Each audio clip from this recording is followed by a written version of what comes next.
ma'am YouTube channel लेबिरबा सिनाव ma'am पुरमपु मंगल नतना welcome तौजरी YouTube channel लेबिरबा सिनाव ma'am बु खुरमजरी सिनाव मैम ngasisu मंगल नतना ngasisu अनोबो big blog अमा पुयो लाक्सगे सिनाव ma'am अदो कनागुम्बा सिनाव नुसिरबा सिनाव मैम सपोर्ट तौबिरी लोना यूट्यूब चैनल लेबिरबा सिनाव कनागुम्बा नो जाबिन तारगदी मंगल नतगी चैनल सिबु लाइक शेयर सब्सक्राइब तौबिरो मा फमसिम थमजगे सिनाव मैम अदो ngasi ene pujagatoba blog ma'am जाम नुआइतब ताबद नुआइतब थमोई सोकपा को वारीनी इनाव मैम मरम चखीब डेट 6 को सगोनसे निमित की निमिदांग पुंग 9:25 अस्वाद आइगी चैनल लाइव थाजबनी इनाव मैम लाइव थारिंगसिगा पुंग 13 को 11:25-30 हाइतारे अदाइदुदा आई चैनल मणिपुर की नुसिरबा इनाव अमा लापिरई मैतिन लेपुन हाइब्रा कई नमा चैनल से कावरे इनाव मैम माना हरपनी याम्बा सुमाना अखोगी कसा मणिपुर जीरी दे थोइबा इरांग असिबु ताबिदब्रा हाइदना अइना तादे इनाव करी पाउजेनो ताकपिरो हाइ मतन माना हाइ जीरीदा सुनातम सखंगदबा कांगु खरमना मियमा हालमे हाइबा पाउ ताबे स्वाइ लाउरे इनाव मैम को मधुमतुंगा चैनल अखोई मैम तराना खंगरबा कसार लाइव हाइरबा चैनल मार्क्सु लापिरई चैनल माके वारी सानिंग माउन हंगबा मतमदा माना इमीडिएट लोगो लोगे माना अखोई जीरी न्यूज चैनल हंगबा मतमदा अचुंबने हाइ पाउताई इचनाव मैम जाना थमोई सोकपा जाम नुआइतबनी को इचनाव मैम ताबदा थमोई सोकपा ngамदे ngasi सोयना न्यूज तादा मतमदा नुदिन अदवाइदा माई फैमिली माकी निपीगा मचागा लोइनागा माई फार्म दा चपने हाइको मतलब से मागसे जीरी अखोगी गुलाब थोन दलैबा दिबोंगी सोइबम शरद कुमार कवे मा ममिंग असे चही यांखै सुरे अदुगा मागना माकी फ्राम से लेरे हरगा मयमदा हरमदा मतम सिगा माकी निपीगा माकी मचानी पासिगना मोय चखल मोय चलन लापा मतम सिदा लमा खांगदा मोय गाड़ी एमा मी लेबा उबको लेबा मी से मोयना अतोपा मी ओयना उरे मोयना खाली करिनो ले मी सिंसे अतोपा मी टोप माले मोयसे हाउरा कुकिरा हाइबा ngamdre करिनो इबो नुई चिंगैदा मोय लेहरिसे हाइना खना खना मामा मचा लापा मतम सिदा मामा की मामा असिना मागी निपारा फोन तोबने मसागे अखोगी लेखिद्रबा याम्बा शरद कुमार से कॉल टू माय मोबाइल सुसोप ताखरे सुसोप ता मतम सिदा मामा मचा से तो कई करिनो इबो नंग बाबा से मोबाइल सुसोप तौखरेना हाइना को लेरे लापा मतम सिदा ngसागी मपागी माकी चप्पल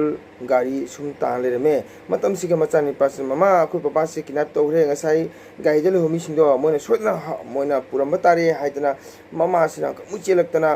जिरीदा हले हाइगा गुलाब थोंदा म्याम प्रजा हौदा म्याम हौदा लोगोरगे नहारोंगा हौनो को थीबरा फंगद्रे मतम सिगा थिंगे द्वाइदा जिरी अखोगी जिरी तमिलोंग असहाय सिगा अखोगी याम्बा शरद कुमार से मसागा मंगसंग तोंगाना तान ले मैम सिनाव जाम नुंगाइते सिनाव मैम थोइबा इरांग असी हौजिकी ओइनति मियामना चिंगरी कुकी नि हाइनसु चिंगरी अदुबु आइगी सि कुकी दे डाइरेक्ट हाइजबना चते मियामना चिंगबदी हौजिक असिगा चिंगरी अदो माकी निपिना फ्राम दे थ्रोपा मतम दसु को मसाई गाड़ी द मी लेहौबसे मा डाइरेक्टली मा उरै मतन मा चिंगनखी चिंगनबगा लोइना लोइना माना नि पासका फोन तौरे मतन फोन तंग जबत स्विच ऑफ ताम तम सिगा मचानी पारा मानै वो नंग बाबाई मोबाइल से स्विच ऑफ तारे हाइना लेरगा लाप मतम सिदा माई बाबागी चप्पल का मागी गाड़ी से लेरमबने हमको मरु थी फंगदा मोना हौ थी बनी मतम सिदा सिनाव मया मोय मतम सिगा जीरी की नहारोल मया हौदना इमाई बेन इसिनाव को अखोगी क्लब क्या एनजीओ क्या हौरगा मतम सिगा मोना थी मतम सिगा मणिपुर पुलिस का लोना थी मतम दा बोडी से फंगबनी मतम सिंगरंग संदा बाउसे इसिनाव मया गरा जिरी नुचकी वागी मतु निमिदांग पुंग 13 12 ताबसी जी मी थाना मोना थाना तोबनी मोना हारि करी इलेक्शन ममांगदा अखोगी परमिट जाव गन अखोगी एनी फम पनो तसु मसाई परमिट पाइ गन लेना इसिनाव मैम को मसी गन से इलेक्शन मतम दे अखोगी सरकार नामु लोकसलितना पुलिस दा मु जोमा तोम थौताय इलेक्शन लोरा मतुंदा मु सिनैना को मतम सिगा प्रजा प्रमुखसिना मथमाय पेंदबदगी को पुलिस दा मोना वाइल थापनी अखोगी पामी जाव खुलाई दो अखोरे पिबिरो हाय मतम सिगा पुलिसना पीदबनी करिगिनादा हये नोंगालगा तान हयेंग नोंगालगा कोई पीजगे नोंगालगा तानसी हाय मतमसिगा प्रजान हायबनी हये नोंगा तानबसु कोई जारे हौजिकिति नोने पाइरि खुलाइसे अखोरे पिरो अखो लांथिंगे जरगे हायबसी सिनाव मयाम थमोय असि पुबंग मक्तबनी हौजिकी वनेदि मयाम सिनाव मसी कुकी लालौबनी हायबसी चिंगनरी चिंगनबसे चिंगु चिंगनफम थोई मरमदि करिगिनो ngसागी मागी मामा मचा लाप मतमदा गारीदा लेहोब कांगुसे मोयसुना चिंगने चिंगनबगा लोले लोनेना मामा मचाना फोन तौबनी माय मपासे माय निपाय फोन तौबसिगा क्या थुरब क्या ता थुरब खोंबमेको फोन तौब स्विच ऑफ तारे मते मोयलो किनेप तोर मोय पुच पुरगा जी तमिलंगा मागी मसासे थादरमे चिनाव मयाम याम नुवाइते मी अमबु हेक हाटपगासे मयाम जामना लाइट ओना खनखरे nga macha ma hatpuga hangoi ma hatpuga chap mana he chinaw mayam maram maduna akhoina haijaning badi manipur da thoi bahna ki irang ase matam kuire chai pharagle pharpu taragadi election lore basu mase sarkar na niyang jamham thoprai khali ko election lore ing hadi irang haudre haidon laithok pasisu janinge maram maduna handak akhoina aina mayam da haijaning badi masi lengang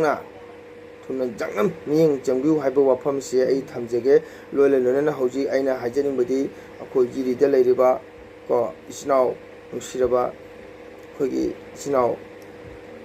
mayam da aina appeal tojing badi leiriba society mayam leiri ko NGO kyam leiri club mayam leiri mari maira paibi imabi mayam leiri hamda aina haijaning badi handak nganangi thoiba manjirida ko khogi yamba Sharat Kumar bu nihat thina hapiramba masaga mangaga tongan tongan thambiramba mita kupam mikupta kuihobagi wari nete harise mama machana thorokpa mapana pharmacy gate maki gate lolamaga thorokpa da tawba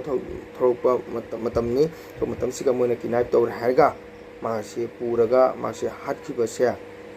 jamna nuaite isinaw mayam maram maduna aina haijaning badi jiri delba khogi sinaw mayam asina hojik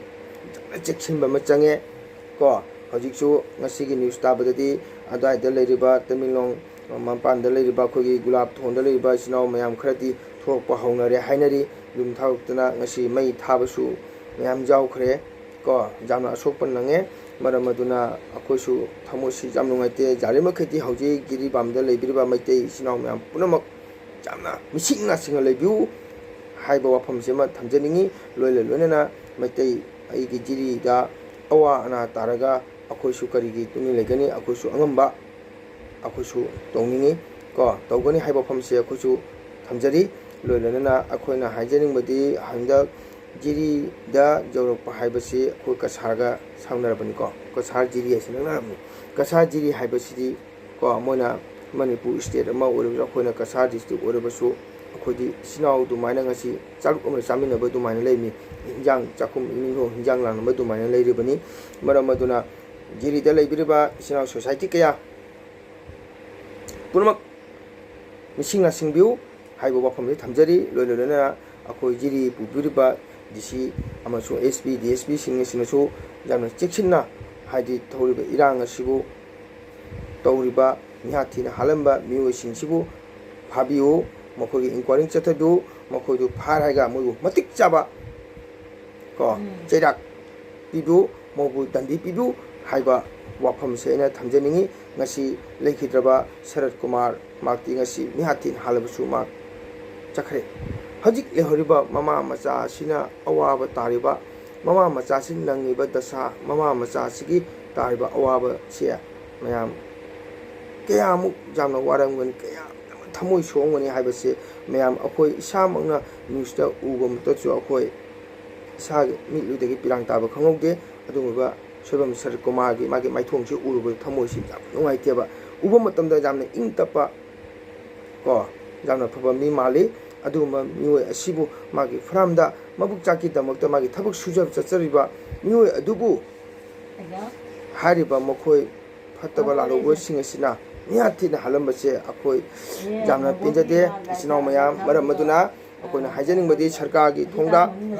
amekso jiri da lebiriba ji district pubiriba ku DC SP DSP OC चिंग पुनमुक्ता अखोना appeal तौजनिंगबदी निहाथिना हाय मियोइसिंगसिबु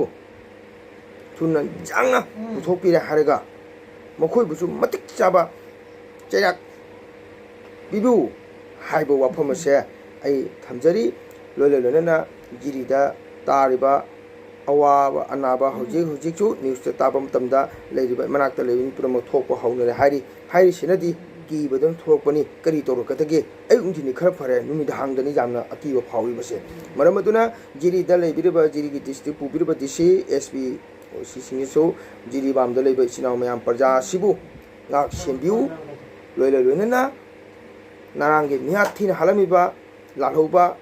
hoji kuki lalhobani haina lore थोब इरांग को हजूमसु अदुमायना चिंगरी अदुमपु अरेपते हाइजब ngamjete चिंगदी चिंगरी मरम मदुना चिंगरी हाइबसि करी चिंगरी no हाइबता mama मचाना फ्रामे थुपम मतमदा मखोइ गाड़ी दमी मरी मंगा लेहोबा फमना लेहोबसे ममा मचाना डायरेक्टली उरबनेबा उरपलुलेना ममाना खाली लेहोरी मियोसिंजे करीनो मियोसिंजे कना कना लेसिबु उनोन बाबादु थोलखिदेना हाइना हाइना चना चना माइ निपाना फोन तोबदा फोन से स्विच ऑफ तारिनि मयाम क्यादा जांग्रब थबोनो तौरिबा इरांग असे मरम मदुना अखोइना हाइजे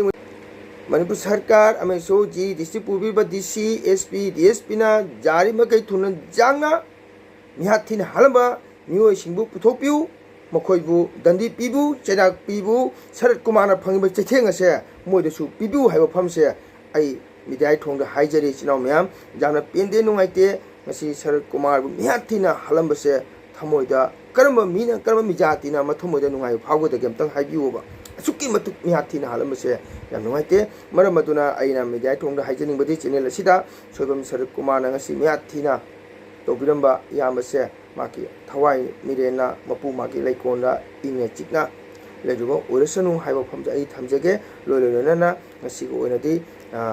आइगी वीडियो असि असवाइते सुम लोसेंजगे सिनो म्याम